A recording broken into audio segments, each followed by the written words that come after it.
of you in front of my old teacher, Krishna,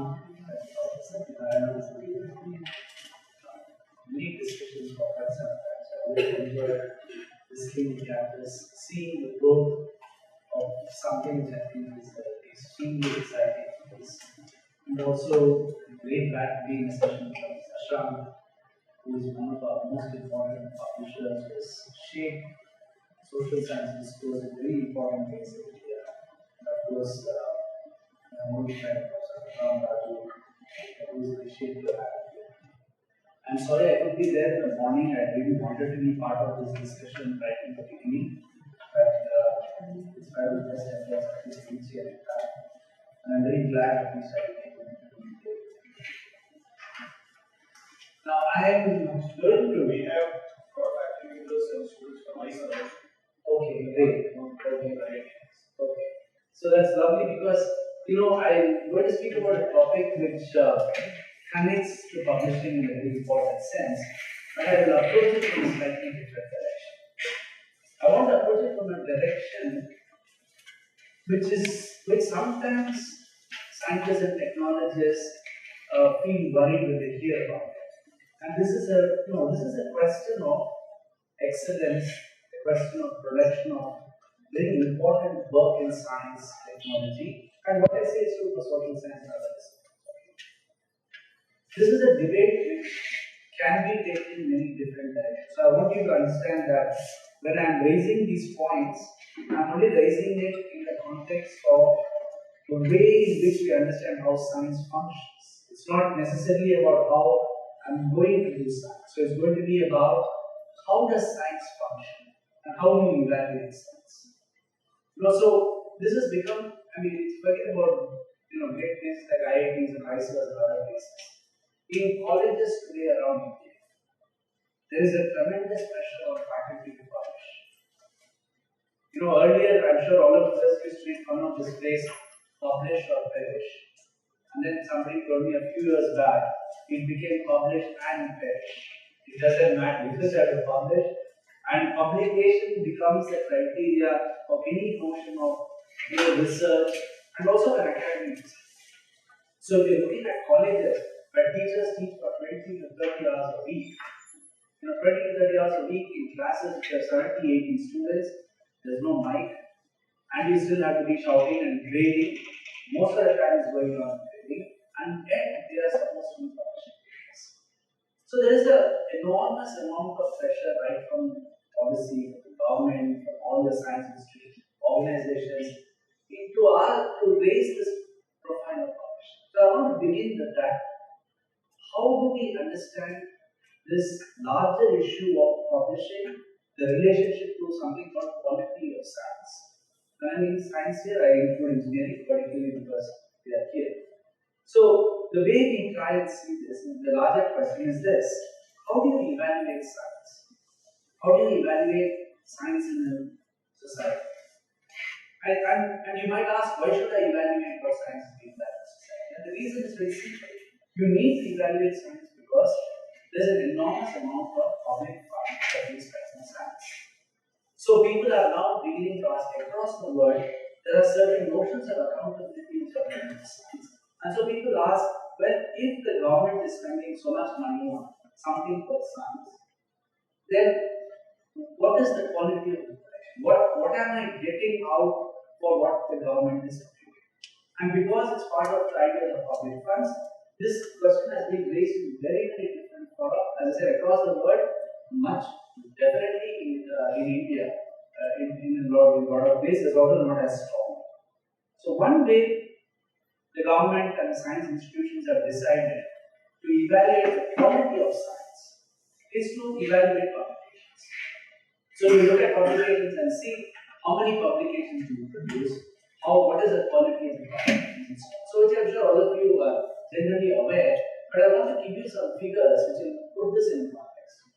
Because we all know that today, you all come into the system because you all published and you've been evaluated on your publication. I'm sure, in such competitive environments like IITs and IISers, there's a process you've already gone through. But if you want to look at it from the national sense, and we want to get an idea of how we are performing as a country, it's very very important to get a grasp of what kind of questions we need to ask when we look at the production of science in India.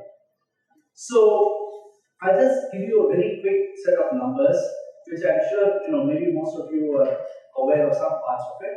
But for many of us who work from the context of social science and people who work from the discipline of scientometrics, what they do is they look at ways of evaluating the quality and quantity of production of science to give you an idea of what kind of science is being done in India. So I asked one of India's most important scientometrics, Prof Sundar Sarukkai, was written extensively on this. You get many of his papers on current science of India.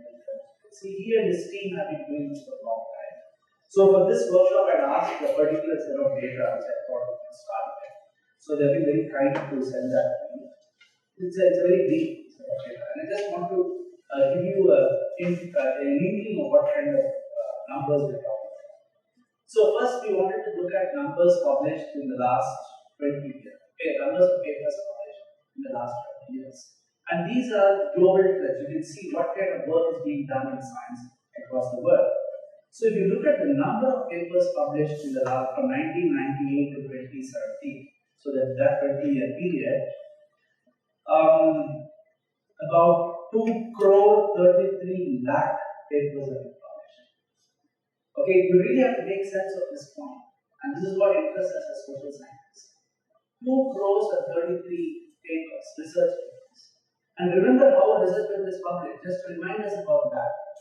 In top journals, the number of percentage of publication can range anywhere from, maybe sometimes Nature and Science says 4 to 5%. But even if, it is somewhere on top of that. But you're really looking at between 25%, I mean, a good journal, even somewhat of a good journal, is not going to take more than 25% to be sent to them. So, which means you're looking at, around over 2 crore papers over the last 20 years published in, these are from the Web of Science Index and other agency index they have taken. So, which means there are many other journals which have not been covered with this. And if you remember that, if for every paper that's published, probably 5 to 10 papers have been rejected. That's the ratio of talking about 10 to 25% acceptance. Which means you're really talking about 20 crore papers that are being produced. Which means 1 crore paper a year are being produced just in terms of numbers. And this is really interesting the liberation point of view of sociologists and knowledge too. Because they're asking and remember what is the criteria for publishing a research paper? That it has to have said something new. Which means every paper which is published has said something new which has not been said earlier. Whatever that is. If you think it's of great value, it comes in a better journal. But even in a poor journal, it's your duty to say that there is something new that has done. Which means, 1 crore papers which are all claiming to have done something new. Look at it. Just imagine and ask yourself how knowledge must have actually been grown. I mean, it's an exponential growth of what we would call as new knowledge. If it's innate too, that 1 crore papers are giving you 1 crore new bits of papers. And we have to understand this phenomenon if you want to understand the process of production of papers. Now, in this number of the last 20 years, interestingly, the largest number of publications is in a domain which I don't think maybe most of you here are not working on, which is clinical medicine. And it is very important to keep this in mind because I'll come back to it later. Clinical medicine is more than double that of physics and so on. But the second and third highest in the world production of papers in this 20-year period, the second was chemistry and third is physics. And engineering is fourth. So these disciplines are really producing a very large number of things, and the data which these people are given is actually very interesting because they also wanted the question of citation impact. What kind of impact this work has done? Because obviously we publish a lot, but when you talk about quality of science, you want to know how much it has actually mattered and how many other people have used your work, for example. So the citation impact of this is also given, which I will come back to and tell you in a moment. So in this table, if you then look at what India has done, because that's really what I'm going to be talking about. if you look at India's contribution in the last 20 years, India is actually a pretty good rank in the global order of publication of papers. In the last 20 years, we are number 11 in the world. So, as expected, it begins with the USA, and maybe not as expected in all of you have been following this, but China mainland is second. And they have, and I'll come back to the question of China and India. And then the United Kingdom, which is a small state, and so on, and India comes 11th. And the amount of papers totally produced in India in the last 20 years in this is 7,67,000. That seems to be quite a lot. Okay? We'll see the breakup of it in the countries. But what is interesting is this. Next to India is South Korea, okay, which is not much difference, nearly 7 lakhs. And then after that is Netherlands. Now, what we need to take into account, so this seems to be about quantity. So this gives you some measure of the quantity that the Indian institutions under tremendous pressure from various organizations in the country, science, departments and so on, we have come up to 11 in terms of the numbers. But what kind of papers are they? How do we evaluate what kind of impact they have? So if you look at there is a measure which they have for citation impact. There is the general amount of impact it has had to citations. How many people have cited these papers? So how they do that is for India, for 7,67,000 papers, there have been total number of citations which is 9,75,000. So that means 7 lakh papers are, let's say, to make it simple, 7 lakh papers have been published and 9 lakh citations of these 7 lakh papers are there, which means approximately like one average of 1 point something per year, on an average. But there could be many papers which are not cited at all. This is the general case. And there could be some very supposedly high impact just cited more than once. But what is interesting is, if you look at the citation impact of the Indian publications, it is 12.72. Okay, that's citation impact in their measure. It is less than every small country below us. South Korea publishes less, but its citation impact is more. Netherlands published nearly 1.5 lakhs paper less, but its citation index is 31.2 compared to India's 3.2. This is something very interesting. All what you see as the more advanced societies in some sense, which also by the way includes Israel, whose production of papers is less, but its citation impact is much more higher than it's about 26 or so. And to me, in this picture, there are two anomalies. One is the fact that we are doing okay on publication. If you think being 11th in the world is good, not really when you look at the kind of countries which are below and above us, much smaller countries. So you're really looking in terms of numbers here. Okay, it's not about quality here. Then you look at the quality of the work, which is the citation index, and there you find we are still very low. We are lower than most of these countries which are much smaller. But very interestingly, we are comparable to China. This is a very interesting question which those of you who are interested in how science is published should look at. Because in fact, the Chinese one is just a little more than us, it's 13.46. Compared, as I said, to Denmark, which is 13.55 and so on. So this is one measure. This is something interesting for us because as social scientists, you can actually see some patterns of what kind of papers we publish, what kind of papers we cited, what is the larger social politics of publications. So, this kind of data is useful in that sense. But there is another worry, and this worry was something which the government had flagged earlier. Many of the people who have evaluated science in India have been flagging. It is the case that our publication over the last 10 to 20 years has increased, but nowhere close to what has happened with many of the Asian countries, including South Korea.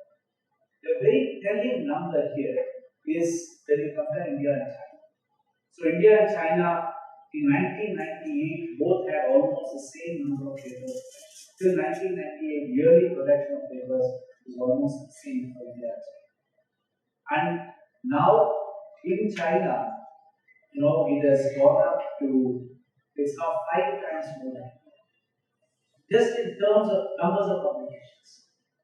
And China has done something very special. And when I come down at the end of the class, what really makes publications possible? What is the culture of publication which is needed?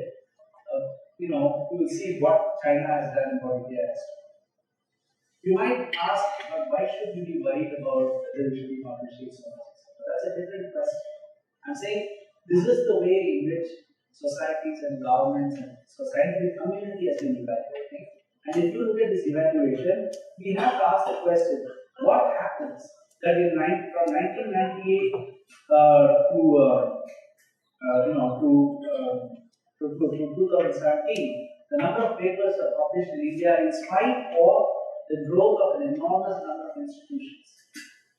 These are all very new institutions, but like this, there has been a sufficient amount of growth within the institutions and growth of institutions, and yet our total production of papers for the last 20 years has been comparatively much less. Not been sufficiently enough, especially when you compare it to something like China, which is now 5 times more. So that is another question you want to take into account.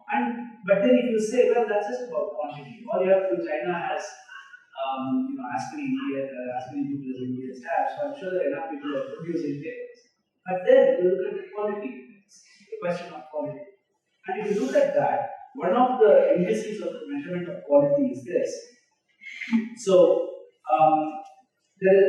in this table I have number of papers in top 1% of highly cited papers. So in the last 20 years, you take the most highly cited papers. And generally, very highly cited papers have had significant impact. That's the work that other people have followed, and it has had various kinds of impact. So take the top 1% of all highly cited papers in the world in the last 20 years and ask how many have been from China, from India. So that's one measure of major impact, right? And if you look at that, what it shows you is that, for example, in 2017 last year, number of papers in top 1% of highly cited in China was 4,868, nearly 5,000, and in India it's 534. So there's a 10 times nearly less amount of the quality of those papers. So it's not just about quantity. So in fact, this goes back to some very important observation for people who are studying science production, knowledge in science, research production, which is that quantity does not always mean good science. But more quantity, there's a better chance that you may have some quality.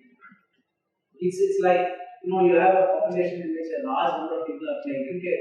Definitely the chance of 2-3 people are very good increases. That's but so if you look at this kind of numbers, what is happening in terms of quality, in terms of the high impact. So we have done this kind. I don't have data here, which you can easily get.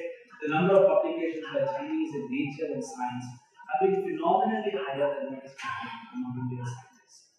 And eventually, all of you as a community will have to ask the question: is it really that important? Should we be worried too much about it? But as long as you're playing the game of global science, you cannot bypass this question. If every note, that's why I began by pointing out even colleges in India are being forced by the UGC to come up. Why colleges? The rules now we have. I don't know what the rules here are for PhD. But the rules for PhD for universities and colleges in social science and humanities students is that they have to have 2 papers published before some thesis submission. It's a rule which, in social science has been really very difficult to follow, because many times they do 3-year empirical work, they run fast. For example, my student Nias, they have to do it, and we make sure we work with them that they get done. But you're talking about across all the universities in India. You're looking at all the small universities which do not have the kind of infrastructure enterprise, may not even have seen half the journals, by half, 90% of the journals. Just today, when I was coming from Delhi, I saw the news that JNU's library budget, they have cut down from some 17 crore to 2 crores. Just off, because they said, why should we be getting all the journals? So the students are protested or something. What I'm trying to say is, we are looking at an enormous number of universities which come at an UGC, which are supposed to, even UGC thinks PhD students are to be part of this. Forget about faculty. PhD students have been producing these papers, and now they are trying to put, for example, Manipal University will say they'll accept only Scopus index papers, otherwise they won't accept. I know of students' cases where the thesis is sitting in their office, they have two papers in humanities, but it's not Scopus, the Scopus is largely science journal, and they say, well, we can't send it for evaluation. So, this is the game, and we want to see how best you can play, right? So, if you look at, so this is also about the quality and the quantity. And finally, if you look at the disciplines per se, it's interesting just to see how how well they are doing within each discipline. And I'm sure many of you would be aware, we do actually quite well individually in many of the disciplines. In chemistry, we are ranked number 4 in the world in the last 10 years in total papers of production. And chemistry is always ranked up in this, many of you may know. It's about 1,11,000 papers. And in physics, surprisingly, we are 8. I was surprised with the amount because I thought there was a lot of physics happening in India, which is less than IIT and so on. But we are very strong in material science and engineering. Very interestingly, in both engineering and material science, there are 5. There had tradition of some kind of quality awareness. But where we don't figure in at all in the top countries is clinical medicine and social sciences. And there is a very important consequence. And what I'm trying to say is that clinical medicine, the kind of research that has gone into medicine is a very particular kind of research. Okay, so I'll come to that and we will see. It's not just about the money, but there are other consequences. But once again, even if you look at the individual subjects, the citation impact is comparatively low. So, for example, in chemistry, our citation impact is just about 11 compared to other countries which are like 18, 19. Spain is 20, South Korea is 17, etc. Similarly, all our impact citations in these are not comparable at all to the other countries. And that's a slight bit of worry, except in engineering. I think engineering we are far more comparable in terms of the citation impact compared to the other disciplines. And then I in here we have an idea of how it is. Okay, so what is this? How do you impact all this? How do you evaluate all this? What do you want to say for looking at this? Right? Now, one you might say, well, the fact is that we are not producing enough interesting, impactful work. Or two, you might say, like it has been said, including the seminar earlier, that papers published with an Indian address don't attract that much attention as papers published with other addresses. This is the larger social politics of literature. And I think when we are trying to see how to improve quality and quantity of papers, I don't want to use this because we acknowledge it, we recognize that there's a little bit extra work we need to do, and we also know very well that a lot of papers become very prominent when more people take it seriously, read it and work on it.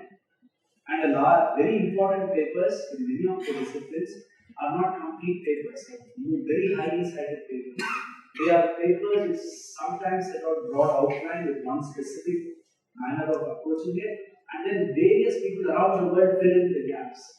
And Indians have been, largely the science establishment has been very good at filling in gaps. So, this has other consequences. In the sense, this can be seen as a socio-political. In other words, the question which people often ask is, how often do all of us as academics sitting here read our colleagues' papers, cite our colleagues' papers? How confident are you that when you write a paper, you want to draw on somebody's work and build on it and refer to them? How often would we feel comfortable just doing it among many of our things? And that's what happens, by the way, in these strong networks in big American universities and so on. So then, how do we then evaluate? One you might say, let's forget this politics of papers. Then you can look at the larger problem of the question of awards. And very recently, I'm sure all of you know about this, that there has been no Fields Medal awarded to anybody. And the Fields Medal is equivalent to the Nobel Prize. Right? And this year in 2014 was Mandal Baba. Everybody said they are Indians, he's a Canadian. So some people in the government are actually quite happy about it. And they started referring to it as one more after 2014, suddenly you are another person. But all references to Akshay Venkatesh in the official Peace Medal announcement, in the news report announcement says the Australian mathematician Akshay Venkatesh is the Peace Medal. It's not him. If you look at the kinds, and this is not a very important question we need to ask about quality and publication, which is this. We may not want to invest too much in these awards and prizes. You know, the claim that some people have said, post-independence, we have not produced Nobel Prize in sciences for work done in India. We have had Indians winning Nobel Prizes, few of them. But for work done in India, like the last major work done in India in sciences, which won the award, was done in a small lab. Very difficult circumstances compared to anything that any of us have today in our institutions.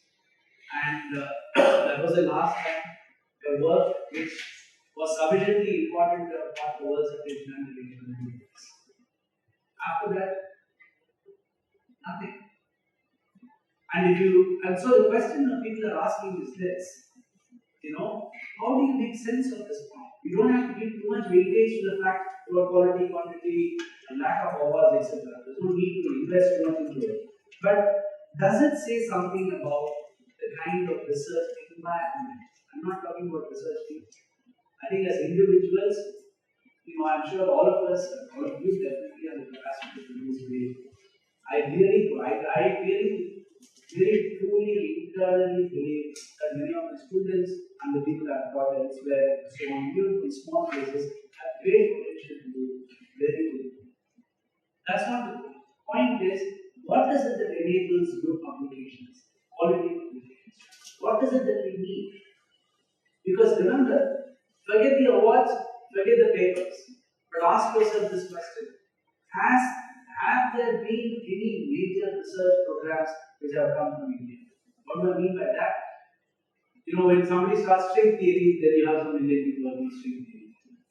Then somebody will say something on quantum gravity, some on another thing. So it's similarly in chemistry, biology. Because this is your community, you belong to it, and you are part of it, and you're going to be the future. So the question which I think if I were in your position, I would ask is, what are the major research initiatives which have come from India, which have been a model for others to follow, in which people have taken over some work which you have written about and built labs around? Or if we don't do that, then we have to ask ourselves, why are we so derivative in terms of our ideas? Why is it that the kind of experiments you do, the kind of work you produce, has to depend on somebody who must have first thought of it? This is a larger question, but a very important question, because there are very important implications. This is an end. Okay, this is one way of looking at the evaluation of science and say, well, research, impact, but one of you might say, this is not necessarily the best way to really know whether quality science work has been done. Another way to evaluate quality science work is not in terms of publication. There are other parameters of excellence. You could say, well, let's look at the impact on society. Some countries have done that. So the emphasis on evaluating science and whether so much money should be given, etc., has been reduced to looking at the impact on society, working with the local environment, and so on. However, suppose let's say I grant you that, and I say, well, this is all a global mafia. They don't want to read our papers, they're not going to make us great, so forget about that struggle. Let's try and see if there is an internal way in which we can understand within ourselves we are doing good work. And if you want to ask the question, one way of evaluation is to say, impact on society around you. I was recently in IIT Collective for a workshop on science studies. And at the end of the workshop, somebody who's been at IIT Collective for a very long time, he gets up and says, he said, I've been here, IIT Collective apparently is the oldest IIT. And again, if you have been at IIT Collective, but the entry into IIT Collective itself is very interesting. terrible roads. There are two major, it's like companies also in the railway, something else, which is a slum. And then you come to IIT Kharagpur. There's a beautiful wall. There are all these guards standing around, neatly paved roads. Obviously, current electricity and water and so on. And this guy who's been there gets up and says, I've been there from the beginning. And I can tell you that we have not made an iota of impact outside our gate. And when he's saying that, he was not saying that, he was actually raising a larger question of evaluation of science itself. Not to criticize it, not to say we haven't done it, but to imagine what science would be in India. So see, these kinds of questions are not to say, well, the government has given so much money, you are not produced. I mean, that's a boring, one can say that people want to fight about it in India. That's really not, we are talking about a vision of science and technology in India. What should we be doing so that others will think we are doing something meaningful and original? Not that, we are good at the service sector. Like Infosys, when our great IT boom began, everybody said, well, IT in India has not produced value. It has not produced new products. It has not produced whatever, hardware, definitely not new hardware. In the sense it's happening elsewhere. What they used to complain about Infosys and Wipro, saying that this is just service sector. You're just getting people like you get now in India all over Northeast to service all the hotel industry all over India. Science, and we have to ask, it's not a comfortable question, we have to ask how much of Indian science and technology, or largest science research, is actually doing the servicing of ideas of others. Just doing the coding and writing software, and then we do something small things here. So, in contrast, what I am saying on this is, what is our vision of science? What is your vision? What do you think is the correct evaluation of Indian science? Let's check out all these other kinds of impact factors. If you say local, the correct one is one example. And I'm very glad that the discussion with the director that there are obviously the local is very important part of it. Right from the time of we've seen that. But how does it happen across institutions? It doesn't happen across science institutions. So we don't know what the local is. I was in Delhi yesterday and last week. Every day people are saying Delhi has got the worst from it. I didn't want to go to Delhi because you open the TV and everything is in red. Any number from Delhi is in red. Severe, poison, and it is so, it sounds like it's very dramatic. It wasn't that bad when I was there. But ask ourselves, how many people, very competent, extremely good scientists were in our Indian science? Okay, I don't want to talk about Delhi because I don't know what IIT Delhi does or something. I'm sure they do something in Delhi. But I can talk to you about Bangalore, which is at some time it was called science capital. I don't know if it's called science capital. There are a lot of the science institutions, very well-known science institutions. We have had the worst garbage problem in the world. There are people dying of cancer outside Delhi because they've been dumping garbage there. We have a terrible road system, and today it's unlivable because of traffic. The amount of people who have this pulmonary infection, Bangalore is always bad for allergy. It's got much worse. Children are doing these coughing things now. And we have so many science establishments, they don't think it's important enough in the vision of science and technology to say the local is important. It's not that you reduce all of science to solving the local. It's reducing the larger science, visions of science, creating new visions of science in order to say what does it mean to do meaningful quality science. Okay, I'm sure this is something which many of you might vigorously disagree with me and they're happy to talk about it. But I'm saying this is a question which the larger public, like Arnav says, what is it? The nation wants to know. This is really the nation wants to know. Where are we going to go? At one level, when they had problem with the road building, we went to Malaysia to come and build our roads. What does it mean for us to be there doing science? What does it mean for other countries to be doing science? And this is the point I'm trying to say. This is a lesson from the history of science, a very important lesson. Some of the greatest contributions in science, the establishment of the best science institutions in the world, have come because those societies began by the problems which come from the societies, not problems which bother us in India. You know, it's not just in engineering, of course, I'm sure there are many examples. I'm talking even in theoretical imagination. You also know, I presume, or if not, it's not a very good story about science, that a large amount of science discoveries, inventions, particularly in applied science, have come as a byproduct of war efforts. The mobile technology of today is a classic example. Its indebtedness, as well, the email itself, as I'm sure you know, the whole story of the ARPANET is basically a means of defense communication, begins with that. The mobile communication is deeply driven by the virtual Gulf War. The very good accounts which historians of science have shown how the technology we use today is being drawing from particular kinds of social processes in these countries. So, what kind of science will come from the social processes of our country, of the kind of world we inhabit? And how do we understand that? How does it become vision for all of you to do? So, the example of lack of research in clinical medicine is a very good example, and the social sciences. The clinical medicine is one which really bridges between, the local, the impact of science on the local at an immediate level, and doing science within, these ivory towers. We don't do that. And part of the reason is the reasons for clinical medicine, at least for a lot of them are very highly intensive, experimentally intensive, very highly funds, etc. But even in these kinds of certain kinds of theoretical biological models, is very done within our big medical schools. And medical schools don't do research in the way they should do. The fact that social science research, lack of it, is a major problem.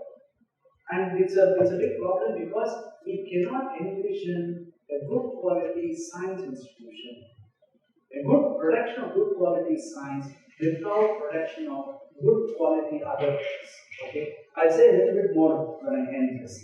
So then this is one kind of evaluation of science, one kind of vision of science. And the third one would be, if you say drop both of this, you could then go and give the example of in this local thing, you give the example of a very good institution in India, EAE, ISRO, DRDO, CSIR, lab, which do particular kind of work, and so on. But there is a tremendous tension between these institutions and the science establishment. We have produced a cadre of competent scientists, potentially competent scientists. We have produced sometimes excess of people in science, as we know, competition for jobs, etc. But there has been at least one kind of production which is meaningful to the society, to the local, in a very important. So, these are ways in which we could really address this question about quality and the nature of what science is. But the real question this raises is this: why is it? And it goes back to the field spender question: is excellence? And let's come back to the research publication. I'm saying all the other options to say that, look, you don't feel very bad, there are other ways of evaluating science. But if you look at it just as in terms of publications, quality and quantity, then we would ask the question, does it depend on an individual or does it depend on an institute? Where does excellence actually come from? It's obviously a combination. It's you who are writing papers, which is going to win big awards, create grand ideas. But what is the role of institutions which can enable such growth? Because why is it that students who come from really, so-called bad universities go abroad and do very well, enter the university? Today, if you look at the larger academic world, especially in the US, increasingly in Europe, you find a large number of Indians who have studied, over the last 20 years we saw post-digitalization. Earlier, at least, there was this IIT thing, gangs of IIT guys, etc. After post-digitalization, we have seen enormous number of students going to small colleges and universities. And there are many of them who just land up there. Many of them have gone on to do very big stuff. In fact, one university I was deeply associated with here before I came back to India was Manipal University. And Manipal University suddenly has a very high prestige value because the Microsoft boss and Nokia boss are both from Manipal Institute of Technology. Even IITs can't compete in those classes. They have put a huge poster in the internet for the Satya Nadella, the Nokia fellow, or somebody else. They are the main people there. They are all alumni of Manipal Institute of Technology. They probably could get in IITs also. They're probably doing much better because of that. I don't know. But what I am saying is that this is a question we have to ask. Is it about institute? What is it that these people go out and do so well? What is this process? So is it saying something about how science is administered in India? Not about scientific creativity, scientific production.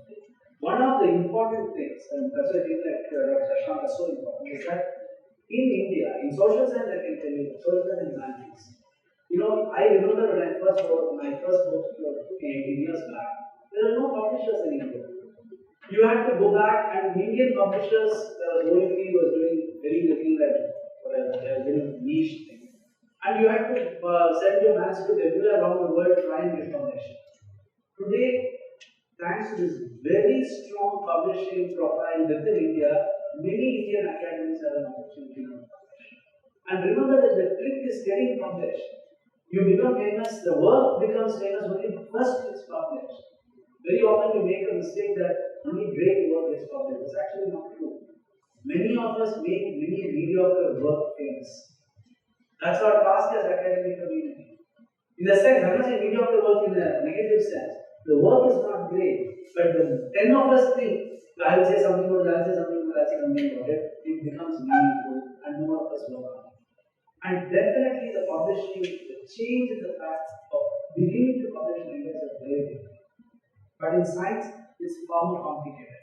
Because some of you might remember this debate even 10 years back, I remember very vividly, why Indians would not publish in current science of Pramana. There was a debate about Pramana, which was used to publish physics papers. And there was an attempt to try and tell all the famous Indian scientists, IIT and other places, to send their papers to publish into Pramana. And write first their original papers in theoretical physics, etc. to current science. Now current science has picked up enormously. There are a lot of very good papers being sent there. I don't know what's the status of Pramana. I haven't seen. I don't know if they're even publishing it. But there was a strong resistance. The Indian scientific community refused to publish it. There are these, this is a larger question, and people have been asking this question. So we need to ask, what is it then? Is it about institution? Is it about individuals who want to be creating this? And let me just end with this,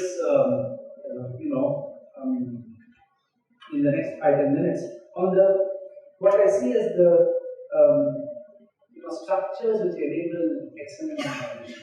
Which I there are two things. One is about the individual process of creativity, and there's been really very interesting work on psychology and other disciplines which are studying human creativity. And very briefly, I just want to say one point about it. This is a question, as I said, we've been asking for a long time. Why are we not using these really world-beating science, in spite of having so many good people in our institutions? So one of the process of creative, so there's a model called the flow model, it's a 5-step process of creative thinking.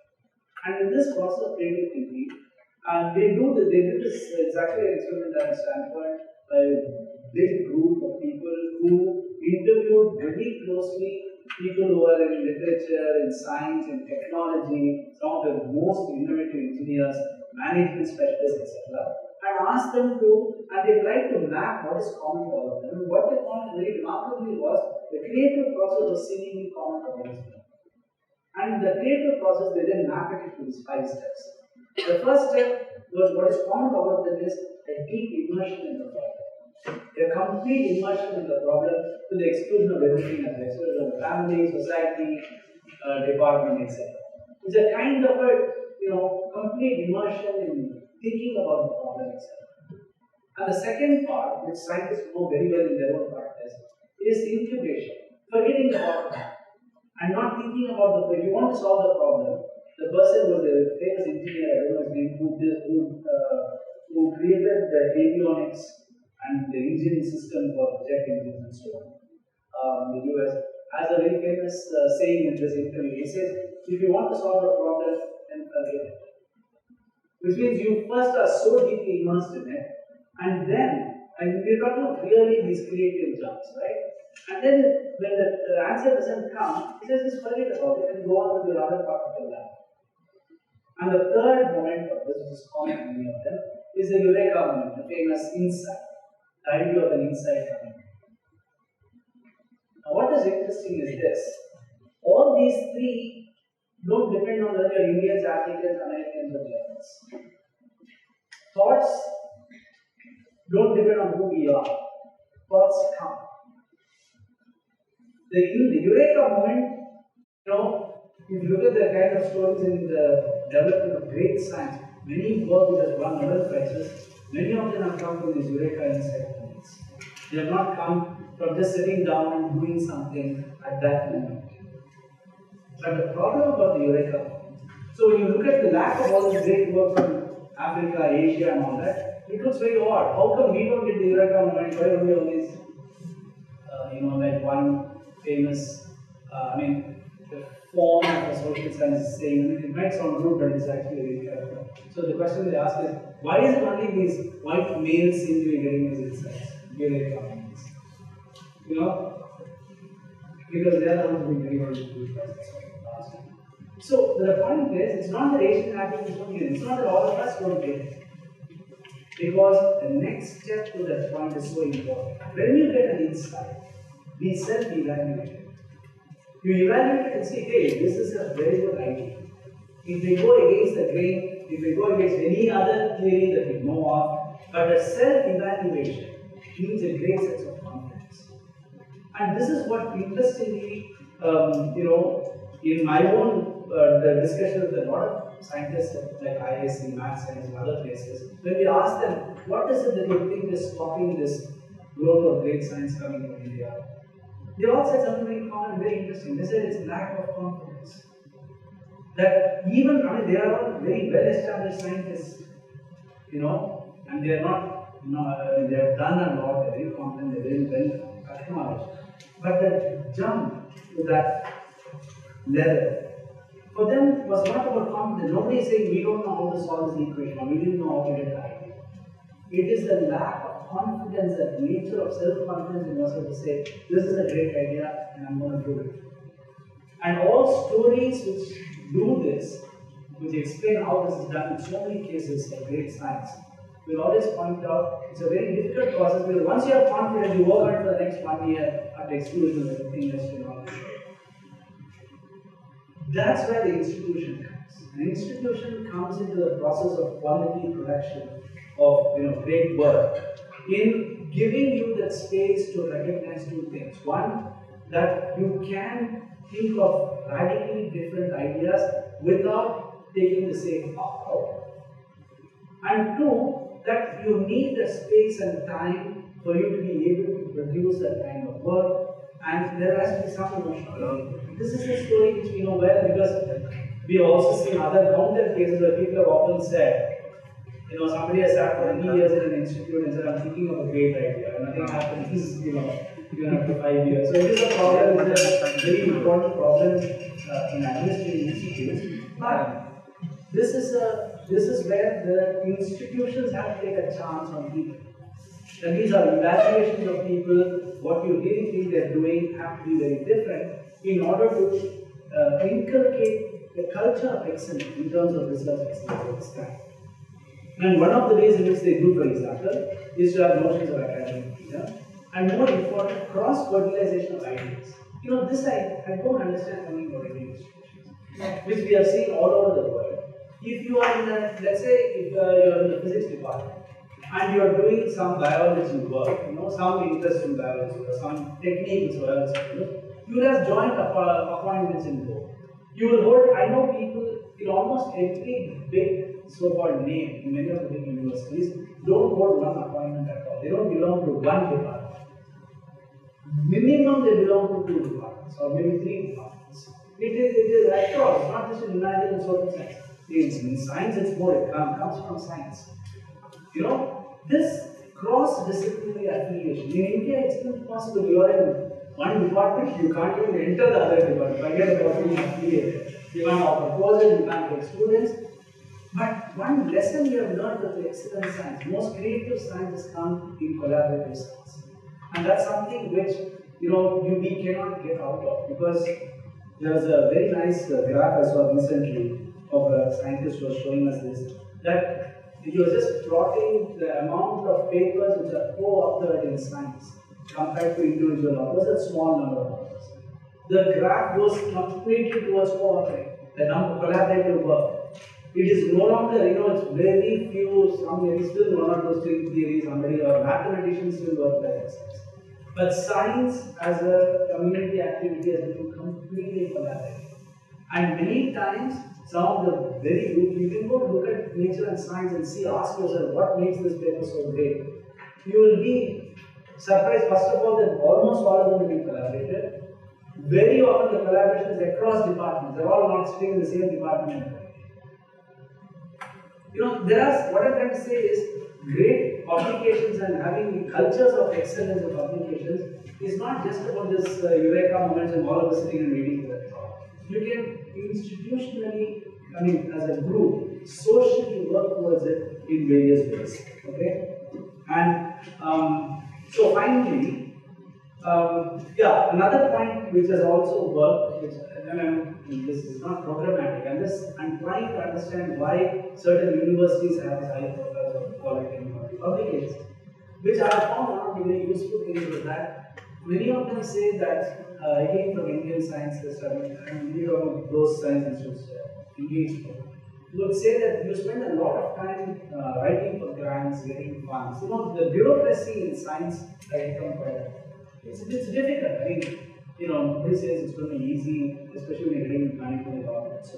So many universities now have, across the world, have funding departments, an office of project or something where you have dedicated people who sit with you. I just have to send them. We did one I did a collaborative thing with a group of 6 Canadian universities, a major science project, science studies project funded by Canada SSHS. It's a huge grant. Everything was done. We hired a person who was a doctorate in some of these disciplines, and her task was to help do the whole writing the application. You give content and so on. Everything, including budget, line, engaging with them, writing emails, working with them. And that's a separate office of the university whose only job is to work with the faculty and say, you give me an idea, some content. Our job is to work with you to try and raise funds. And this is a very important point for Indian science. I heard Professor Bhaskaran was here, and Bhaskaran is a very good, in a BS he gave a talk recently. It's a very paradigmatic shift of understanding of science. What he spoke about was that science in India has been too much dependent and funded by the public, by the government. So he was talking about a private-public model for funding science. Engineering has always been doing it at some level, comparatively. But he was talking about the larger things of all science institutes coming up with a private. He was giving the example of the Perimeter Institute in Canada, which is apparently doing this, etc. So there. You discussed that with. Oh, he did. Okay. Yeah. So that's it. What I'm saying is that there becomes like different models for getting funds. So there are a lot of funds. That there is availability. It releases you from certain constraints of government and so on. Then the other thing is that so these institute mechanisms for me, as I said, are so central because the thing which many of our universities do, and places like IIT and probably exceptions to some extent, is to have vibrant PhD students. And I think that is really something which we have found very difficult to bring in the Indian context in many institutions. Even with some of the good institutions I've seen, I still think we don't have. What do I mean by vibrant PhD culture? It doesn't mean that good hostels which all IITs have. I was in IIT Madras, the best thing about it was the hostel. The food was, phenomenal all the time. I had cousins coming to IIT Madras to eat, not to meet me. They are not to eat in the hostel. No, what I'm saying is that one of the important stuff, which we do now in social science, is we do writing workshops. A lot of scientists think science writing is not about writing. Social science is demanded, of course, not. But one of the things we do for science students is this. Notions of learning to critically evaluate. It can be critical evaluation of your teacher's paper, or the project, or some other papers. So, with particular young faculty and students, I think that idea that inculcating that whole culture of actually bringing in very critical response to other pieces. I mean, today, as I'm sure Dr. Shashank will tell you, journal evaluation in India is a huge problem. Even we send book proposals or papers. I know it's true across disciplines, because I have spoken to some editors from science journals who also say largely it's a problem. Which is, you will have people replying back to your journal article which has been sent for evaluation by say 2 lines, yes, it's very good, or no, this is wrong, I disagree with it, that's it. But you look at a good critical evaluation. I've seen this happening with books, where somebody sends a book of 90,000 words, somebody will write in 4 lines. I think this point I disagree with. And that's not what an evaluation is, right? The techniques of writing evaluations, I'm sure many of you have seen, hopefully very good. I always say that the thing which I like the most is when a paper gets rejected. Different models of calculation, doing these grand works are not going to be done. They don't need any of us for doing any of this. And it's already there, it's going to happen very, very soon. It sounds like a doomsday, but I'm saying it's actually an indication to see how we rethink the question of science and what we mean by creating new science. And the last point I'll end with is that it's actually a piece that I wrote in one of my Hindu op-eds after the Fields Medal thing. It's called In Search of Greatness, because my point there was very simple, that great science in any civilization, in any society, will only happen when there is great art, great philosophy, great sports, great literature, and great communities. Greatness is a culture. It's not just about saying, I'm going to be great. I mean, you ask this question, and all of you know, most of you are probably from some of these big universities. You go to Harvard and ask, the physics department will be very good, but so is the maths department, but so is the sociology department, so is the history department, so is the philosophy department. A culture of excellence comes in this kind of conversation. It is an environment. It's not about one notion of one tree which will just come up and yield great flowers when the whole thing is a desert around you. And I think India is ready for this, because Hyderabad is a great example. We are now producing some of the great world beaters in badminton. Chess is another great example in India, where there were nobody 20 years back, when Vishwanath Anand became the first grandmaster in India. Today there are 13-year-old kids becoming grandmasters. India is one of the powerhouses of chess just because of certain kinds of, inspiration, mentorship, and growth. So I think, definitely, I have a lot of hope for this institution with the vision and seeing how, this kind of larger engagement of science and technology in the world, with culture, art, or other disciplines is extremely important. I know IITs began with a hope for humanities departments in IITs and ISERs, but largely, as we were also talking, it's been a big disappointment, because it is difficult for social scientists to survive in that science environment. Because, not for anything else, scientists genuinely don't understand what social scientists do. They think we talk too much. Like they think we don't, put anything on PowerPoint and show. I purposely don't do it. So yes, we are different creatures. But I think kind of a dialogue, which is what IITs and IIT school have done, was we should have actually led, I think, a very, very creative work. And I'm hoping that at least these institutions, all of you represent such new imagination.